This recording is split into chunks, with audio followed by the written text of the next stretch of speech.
ओम शांति। आज हम चर्चा करेंगे खास एक प्रश्न के उत्तर के ऊपर। और वो प्रश्न ये है कि दुनिया में अनेक प्रकार के म्यूजिकल इंस्ट्रूमेंट्स तो हैं, परंतु उन सभी म्यूजिकल इंस्ट्रूमेंट में से खास चुन करके परमात्मा के, निराकाश परमात्मा के महावाक्यों को मुरली ही क्यों कहा जाता है? इतने सब इंस्ट्रूमेंट्स है, वो उसको हारमोनियम, ढोलक, तबला, पियानो नहीं कहा जाता, मुरली कहा जाता है। तो ये मुरली क्यों कहा जाता है? और इसी प्रश्न के दूसरा भाग भी है। ब्रह्मा बाबा के तन में परकाय प्रवेश करके शिव बाबा जो ज्ञान सुनाते हैं, उसी साकार महावाक्यों को ही मुरली कहा जाता है। जबकि ब्रह्मा बाबा के अव्यक्त होने के बाद बाप दादा शिव बाबा और ब्रह्मा बाबा दोनों गुलजार दादी जी के तन में प्रवेश करके जो महावाक्य उच्चारण करते हैं, उसको मुरली के बजाय अव्यक्त वाणी कहा जाता है। ऐसा ही क्यों? तो आज हम इस पर थोड़ा सा चर्चा करेंगे। देखिए, वास्तव में हम अगर देखें कि जो म्यूजिकल इंस्ट्रूमेंट्स होते हैं ना, वाद्य यंत्र, वो मूलभूत रूप से चार प्रकार के ही होते हैं। चार प्रकार के म्यूजिकल इंस्ट्रूमेंट्स होते हैं। वो चार प्रकार कौन से हैं, पहले हम उसको समझ लेते हैं।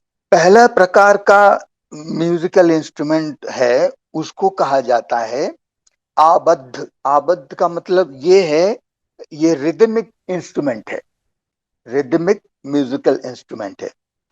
आबद्ध का मतलब ये है, किसी न किसी फ्रेम के ऊपर चमड़े को मढ़ा जाता है, उसको कहते हैं आबद्ध, और उसी से ही रिदम बनाए जाते हैं, है ना। ये रिदमिकल इंस्ट्रूमेंट है, जिससे संगीत को तालबद्ध किया जाता है। जैसे उदाहरण के लिए है, ढोलक है, तबला है, पखावज है, मृदंग है, थपली है, ड्रम सेट है, आदि आदि। ये है आबद्ध। इसमें थोड़ा एक दो अपवाद भी है जो रिदमिकल इंस्ट्रूमेंट है। जैसे उदाहरण के लिए मटका, मटका भी बजाते हैं ना, खास करके साउथ इंडियन में मटके का भी प्रचलन है? वो भी रिदमिकल इंस्ट्रूमेंट है ना। मैराकस है ना, मैराकस ऐसे ऐसे करके बजाते हैं ना। फिर दूसरा है टिकली। टिकली होता है, जैसे दो लकड़ी है ना, या दो बैकलाइट के छोटे छोटे टुकड़े, उसको ऐसे रख करके टिक टिक टिक टिक टिक ऐसे रिदम देते हैं, है ना। उसमें भी, वो भी म्यूजिकल इंस्ट्रूमेंट है। तो ये हुआ रिदमिकल म्यूजिकल इंस्ट्रूमेंट, इसको कहते हैं आबद्ध।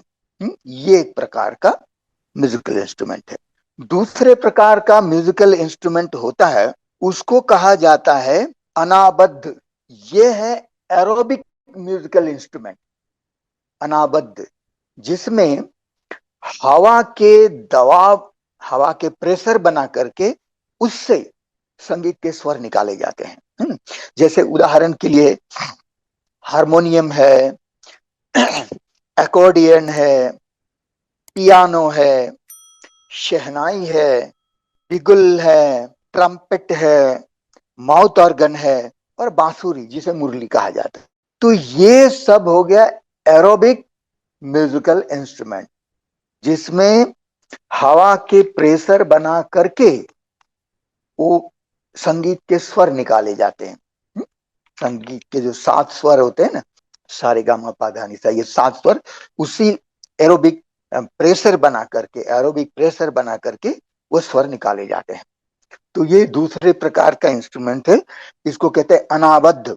तीसरे प्रकार का म्यूजिकल इंस्ट्रूमेंट होता है, उसको कहा जाता है तंतु।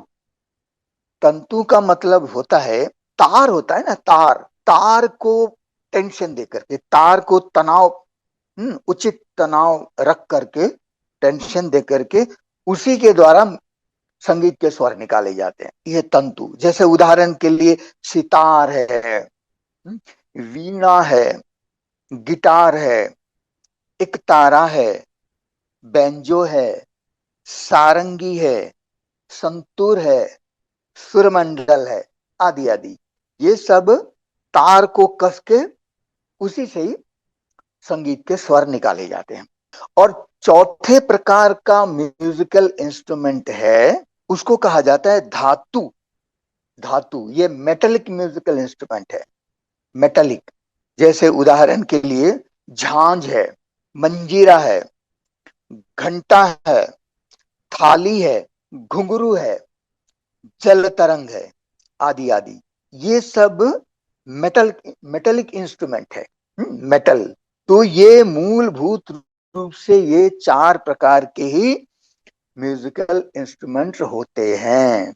आजकल तो आप कहेंगे कि ऐसे इलेक्ट्रॉनिक म्यूजिकल इंस्ट्रूमेंट्स निकले हैं जो एक ही में से अनेक प्रकार के वाद्य यंत्रों के आवाज निकाले जाते हैं। इलेक्ट्रॉनिक इंस्ट्रूमेंट है सिंथेसाइजर में, और जैसे ऑक्टापैड है और भी ये सब चीजें है।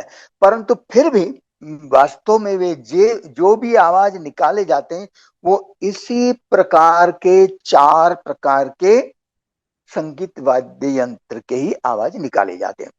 तो मूलभूत रूप से अगर देखा जाए तो म्यूजिकल इंस्ट्रूमेंट, संगीत वाद्य यंत्र, केवल और केवल यही चार प्रकार के होते हैं, आबद्ध, अनाबद्ध, तंतु और धातु। और भी हो सकते हैं, शायद मेरे से छूट गया हो तो आप उसको ऐड कर लीजिएगा।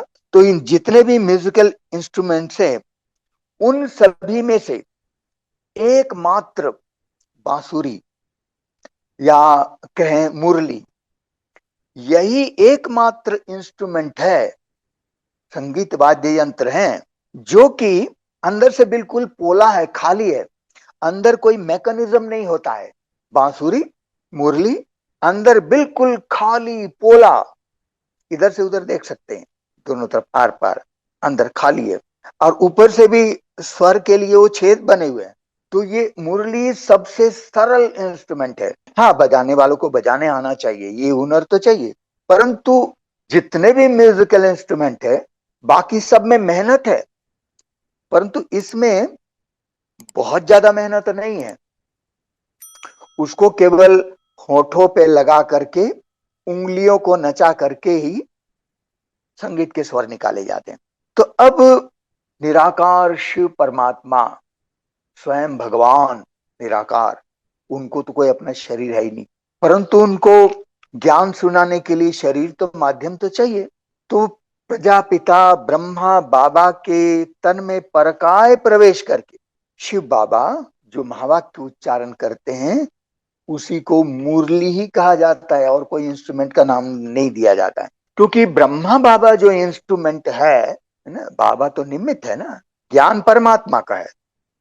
ब्रह्मा बाबा अपना ज्ञान नहीं सुनाते, शिव बाबा ब्रह्मा बाबा के तन में परकाय प्रवेश करके उनके मुख कमल द्वारा, उनके होठों को यूज करके अपना ज्ञान सुनाते। वो ब्रह्मा बाबा का ज्ञान नहीं है। ब्रह्मा बाबा तो गीता पाठी था, पहले भक्ति मार्ग में गीता का पाठ करते थे, शास्त्रों का भी अध्ययन करते थे। परंतु जब से शिव बाबा का ज्ञान मिला, अंदर से सारे वो गीता के श्लोक, वेद शास्त्रों के पुरानी मान्यताएं, सब के सब से ब्रह्मा बाबा खाली हो चुके, अंदर खाली है। उनका कोई अपना ज्ञान नहीं है, न कोई शास्त्रों की बात सुनाते हैं, न कोई गीता का श्लोक सुनाते हैं। तो इसीलिए इसको मुरली के साथ तुलना की जाती है। ये प्योर एकदम शिव बाबा का ही ज्ञान है। हाँ, ब्रह्मा बाबा अगर कुछ सुनाते भी हैं तो ब्रह्मा बाबा अपना अनुभव ही तो सुनाते हैं। ब्रह्मा बाबा अपना अनुभव ही केवल सुनाते हैं, जो शिव बाबा के ज्ञान को सपोर्ट करता है। तो इसी प्रकार से यही कारण है जिसके कारण इतने सब म्यूजिकल इंस्ट्रूमेंट होते हुए भी शिव बाबा के ज्ञान को ज्ञान मुरली ही कहा जाता। ब्रह्मा बाबा के द्वारा चलाए गए साकार रथ द्वारा जो ज्ञान बाबा ने सुनाया, शिव बाबा ने, उसको मुरली कहा जाता है। और ब्रह्मा बाबा के अव्यक्त होने के बाद, ब्रह्मा बाबा के अव्यक्त होने के बाद जब शिव बाबा का दूसरा रथ बाबा ने गुलजार दादी जी को बनाया, तो गुलजार दादी के तन में बाप और दादा, शिव बाबा और ब्रह्मा दादा, बाप दादा दोनों गुलजार दादी के तन में प्रवेश करके जो ज्ञान हमको सुनाते हैं, उसको मुरली के बजाय अव्यक्त वाणी कहा जाता है। ऐसा ही क्यों, उस पर भी हम थोड़ा सा चर्चा करेंगे। देखिए, वैसे तो कुछ पॉइंट्स हमने निकाले हैं, मैं आपको वो सुनाता हूं। साकार मुरली और अव्यक्त वाणी दोनों में मूलभूत अंतर भी क्या है, उसी से पता चल जाएगा कि क्यों कहा जाता है। तो मैं आपको कुछ पॉइंट सुनाता हूं जो मैंने नोट किए हैं। एक तो है, पहला, साकार मुरली रसीली होती है। बहुत इंटरेस्टिंग होता है, बहुत आनंद आता है उससे। साकार मुरली रसीली होती है, जबकि अव्यक्त वाणी गंभीर होता है। इसीलिए उसे मुरली के बजाय अव्यक्त वाणी ही कहा जाता है।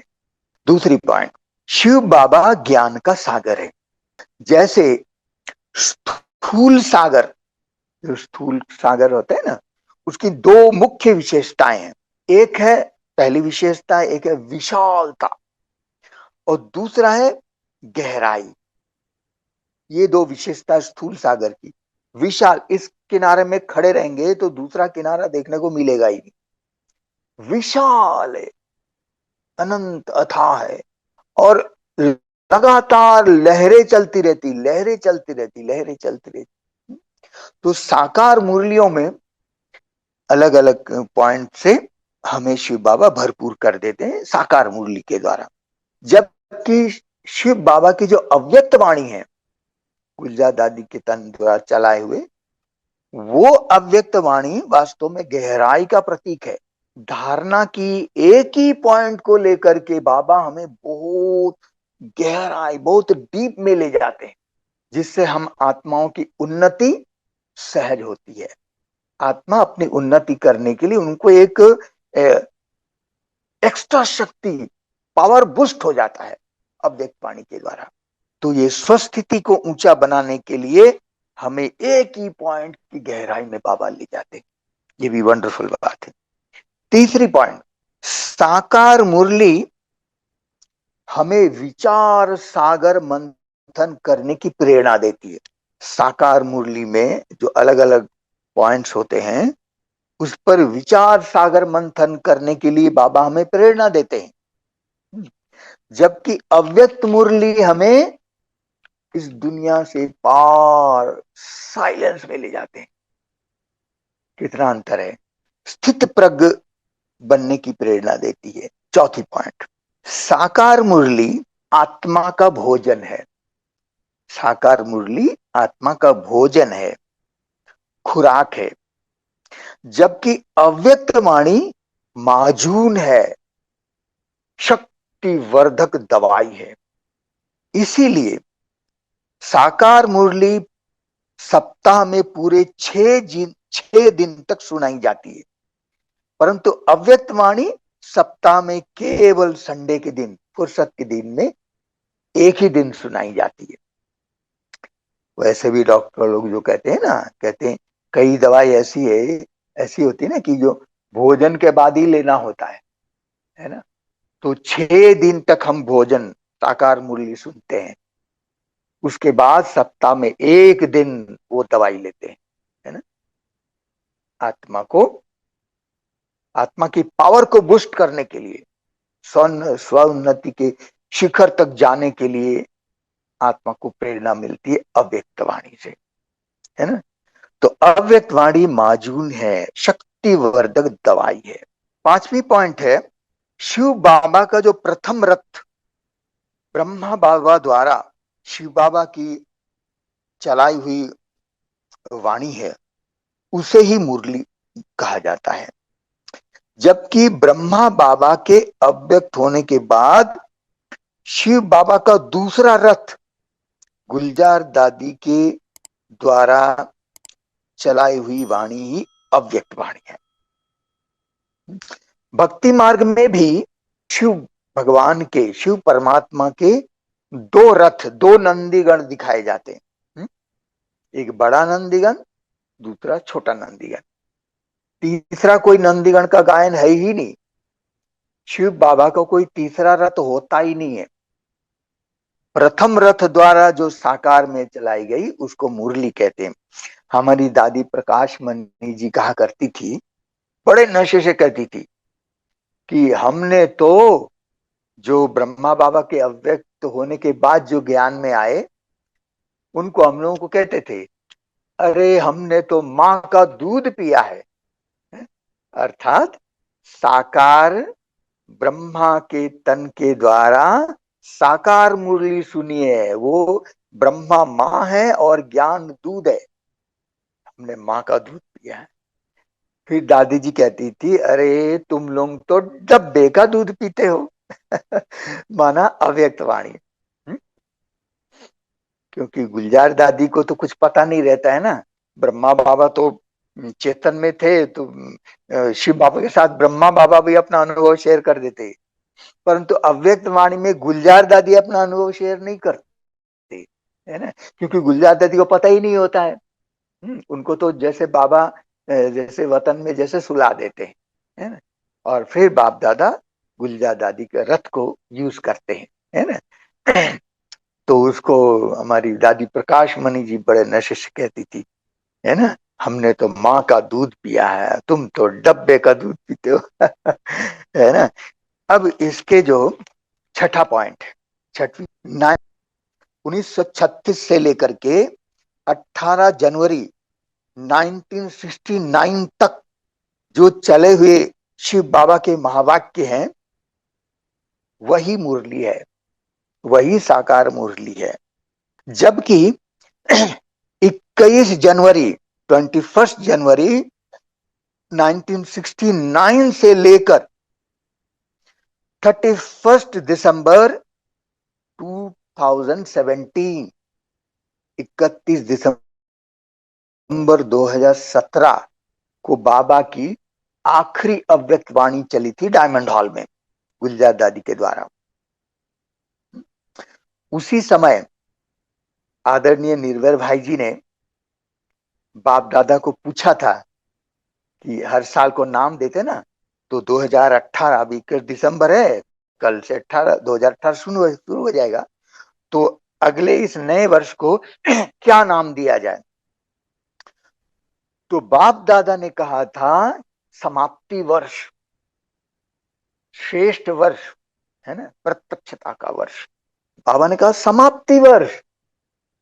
उस समय तो किसी को समझ में नहीं आया, बाद में पता चला, उसके बाद तो बाबा आए ही नहीं। फिर तो गुलजार दादी की तबीयत इतनी खराब हो गई कि दादी को फिर मुंबई में ले जाया गया, गामदेवी में रहती थी, उनका ट्रीटमेंट चल रहा था। फिर उसके बाद तो शरीर वीक होते होते होते 11 मार्च 2021 को गुलजार दादी अव्यक्त हो गए, और उस दिन गुरुवार भी था, और लकीली उस दिन शिवरात्रि भी थी। इतना वंडरफुल संयोग, शिव बाबा का प्रथम रथ ब्रह्मा बाबा और गुलजार दादी, शिवरात्रि के दिन और सदगुरुवार के दिन गुलजार दादी की अव्यक्त हुई। और उसी समय शिव ध्वजारोहण होने वाला था, उसी समय ही जब संदेश आया तो आदरणीय निर्भर भाई जी ने अनाउंस किया कि गुलजार दादी जी अव्यक्त हो गई, हम इस बार का ध्वजारोहण नहीं करेंगे। माना कि जैसे कि गीता का अध्याय ही जैसे पूरा हो गया। बाबा के महावाक्य, चाहे साकार मुरली हो या अव्यक्त मुनि मुरली हो, अव्यक्त वाणी हो, यही तो गीता ज्ञान है ना, यही सच्ची गीता है। तो हम आपको बता रहे थे 1936 से लेकर के 18 जनवरी 1969 तक चले ये सभी महावाक्य को मुरली ही कहा जाता है। और 21 जनवरी 1969 से लेकर के 31 दिसंबर 2070 तक गुलजार दादी जी के द्वारा चले हुए सभी बाप दादा के महावाक्य को अव्यक्त वाणी कहा जाता है। अब 7वीं पॉइंट, अभी तो जो 5 वर्ष की रिकॉर्ड की हुई मुरली है वही हर 5,000 साल बाद रिपीट होता रहता है। जैसे हम कहते हैं ना, हर कल्प कल्प 5,000 साल का है और 5,000 साल बाद रिपीट होता है, तो शायद वही यादगार है कि 5 साल की मुरलियां, साकार मुरलियां 5 साल तक ही रिकॉर्ड की हुई है और उनमें संपूर्ण ज्ञान है। पहले की मुरलियों में तो बाबा कहते हैं ना कि बेबी, हम सब बेबी थे, है ना। तो फिर धीरे धीरे धीरे बाबा हर बात एक ही बार नहीं सुना देते, क्योंकि उनको समझने के लिए भी, है ना, बुद्धि विकसित होनी चाहिए। तो ये जो 5 साल की मुरली है, 5 years की जो मुरली है, ये हर 5 साल बाद रिपीट होती, जबकि अव्यक्त वाणी की संख्या तो साकार मुरलियों से अनेक गुना ज्यादा है। तो ये 7 पॉइंट जो मुझे ध्यान में आया है, मैंने नोट किया, आपको सुनाए। और भी पॉइंट हो सकते हैं, आप उसको ऐड कर सकते हैं, है ना। अभी आजकल ज्यादातर बीके भाई बहने जिनको हमने देखा है कि वास्तव में केवल अव्यक्त वाणी की स्टडी ज्यादा करते हैं। ये तो बहुत अच्छी बात है, क्योंकि आत्मा की उन्नति तो होनी है ना उसी से। परंतु साकार मुरलियों का महत्व कोई कम नहीं है। अनेक टॉपिक साकार मुरलियों में ही कवर होते हैं, जो मैंने अनुभव किया है। और, और मैंने पिछले कई वर्षों से जो भी रेगुलर मुरलियां चलती हैं, हम उसी की स्टडी करते हैं। साकार मुरली भी और संडे की अव्यक्त वाणी की जो रेगुलर मुरली चलती है, उस पर हमने अलग अलग टॉपिक लिए हुए हैं। तो किस टॉपिक में, किस मुरली में कौन सी टॉपिक पर बाबा विशेष बात कह रहे हैं, उसको मैं अलग अलग डायरियों में नोट करता हूं, अलग अलग जगह। फिर उसको रिवाइज करते हैं तो इतनी क्लैरिटी आ जाती है कि बात मत पूछिए। इसलिए कई बार हम साकार मुरलियों की तारीख भी बताते हैं कि इस मुरली में बाबा ने ये कहा, क्योंकि अगर हम तारीख नहीं बताएंगे तो ये तो मनगढ़ंत बातें हो जाएगी ना। इसीलिए तारीख भी इसलिए बताई जाती है कि भाई कोई भी रेफर कर ले, पढ़ ले, है ना। तो इसीलिए मेरा केवल यही कहना है, साकार मुरली का महत्व कम नहीं है। जैसे हम अव्यक्त वाणी की स्टडी गहराई से करते हैं, तो हमें साकार मुरलियों को भी करनी चाहिए, क्योंकि उससे अनेक अनेक टॉपिक्स जो है ना मिल जाते हैं, उसके सीक्रेट्स मिल जाते हैं, जो अव्यक्त वाणी में नहीं मिलेंगे, जो साकार मुरली में मिलेंगे। ऐसे बहुत सारे टॉपिक्स हैं। और वैसे भी देखिए, भक्ति मार्ग में भक्ति मार्ग में गायन भी है, मुरली में है तेरी जादू। कहते हैं ना कि मुरली सुन करके गोप गोपियां अपने सुध बुध भी भूल जाते हैं। मुरली तो कौन सी मुरली, माना साकार मुरली, है ना। गोप गोपियां कौन है? हम गोप गोपियां हैं। अगर साकार मुरलियों में हम मस्त नहीं होते, हमारा दिल मन नहीं झूमता है, तो हम गोप गोपियां ठहरे ही नहीं। कई लोग कहते हैं ना हमें अव्यक्त वाणी बहुत अच्छा लगता है, हमें भी अच्छा लगता है, वो जरूरी है। परंतु मैं ये कहना चाहता हूं, साकार मुरली की महिमा कम नहीं है। अगर हम सच्चे गोप गोपिकाएं हैं तो मुरली की जादू, हम मुरलियों के सुध बुध में खो जाते हैं, इतना आनंद आता है।